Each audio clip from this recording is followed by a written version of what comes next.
21 નામ વિષયક કથાઓ. કોટી નિવાસ નામનું આલંબન. ધર્મનંદન રાજા. હે રાજન, તારી તીર્થ ભક્તિથી અને પ્રભુ ભક્તિથી હું તુષ્ટ થયો છું. અહીં રસકુપિચકા છે. આવતીકાલે પ્રભાતે હું તે તારા માટે ખુલ્લી કરીશ.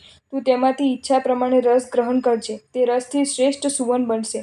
મહાનંદ સુરીજી મહારાજા પાસે ધર્મદેશના સાંભળવા આવેલા ધર્મનંદન રાજાએ શત્રુંજયગીરીનો મહિમા સાંભળ્યો. તેથી ઉલ્લસિત થયેલા રાજા સંઘ સહિત ત્યાં યાત્રા કરવા આવ્યા. આદિનાથ પ્રભુની અપૂર્વ ભક્તિ કરી. મધ્યરાત્રિએ ધ્યાનમાં બેઠા છે ત્યારે અધિષ્ઠાયક દેવ પ્રત્યક્ષ થઈને તેને આ રીતે કહી રહ્યા છે. ધરણીભૂષણ નગરના ચંદ્ર રાજાની પ્રેમવતી રાણીના ધર્મનંદન અને દામોદર નામે 2 પુત્રો છે. બંને વિનીત અને ધાર્મિક વૃત્તિવાળા છે. રાજાએ મોટા પુત્રને રાજા બનાવ્યો, નાનાને યુવરાજ પદ આપ્યું અને પોતે સંયમ સ્વીકારી આત્મકલ્યાણ સાધ્યું. યક્ષની કૃપાથી શત્રુંજયગીરીમાં રસકુપિકા જોઈ ધર્મરાજાએ તેમાંથી રસ ગ્રહણ કરીને કોટી ભાર પ્રમાણ સોનું બનાવ્યું.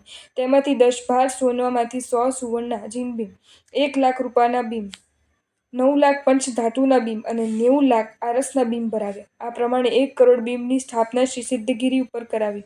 આથી ત્યાં બિરાજમાન શ્રી ધર્મધન નામના આચાર્ય મહારાજે કહ્યું, રાજન, આ ગિરી લોકો વડે કોટી નિવાસ નામે કહેવાય.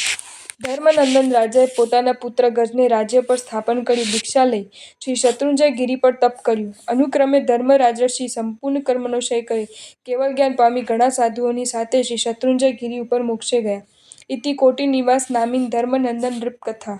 જો તમને આ વિડીયો ગમ્યો હોય તો આ વિડીયોને લાઇક કરો અને શેર કરો અને આવા જ નવા વિડીયો જોવા માટે જૈન ફેક્ટ્સ એન્ડ સ્ટોરીઝની ચેનલને સબસ્ક્રાઇબ કરો. ધન્યવાદ.